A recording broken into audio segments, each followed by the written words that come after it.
আসসালামু আলাইকুম ভিউয়ার্স। আজকে একটি জব নিয়োগ নিয়ে কথা বলবো।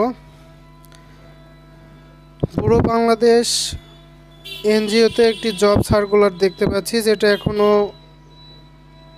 জব পোস্ট অনুযায়ী চলমান আছে, যেটা চলবে আগামী 15 ফেব্রুয়ারি 2025 সাল পর্যন্ত আবেদন করা যাবে।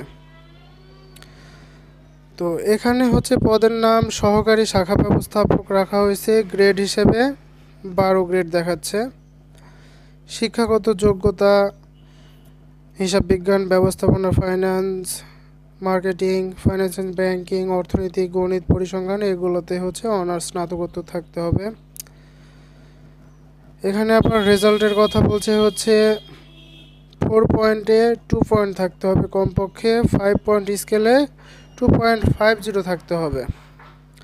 বয়স সর্বোচ্চ 35 বছর, বেতন শিক্ষানবিশকাল 37,000, স্থায়ীকরণের পর 41,170 টাকা বলছে। আবার বলতেছে যে অভিজ্ঞতা প্রয়োজন নেই। এই রকম সার্কুলারটা অনেক দিন ধরেই দেখছি, অনেকে বলতেছে। তো আমি একটু ঘাটাঘাটি করতে যাই, দেখলাম যে এটাতে আবেদন করা যায় কিনা।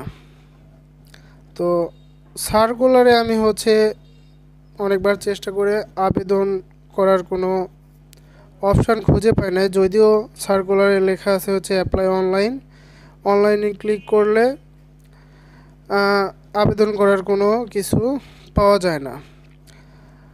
তো আপনারা যদি কেউ আবেদন করে থাকেন তাহলে দয়া করে কমেন্টসে জানাবেন যে কিভাবে আসলে এখানে আবেদন করা যাচ্ছে।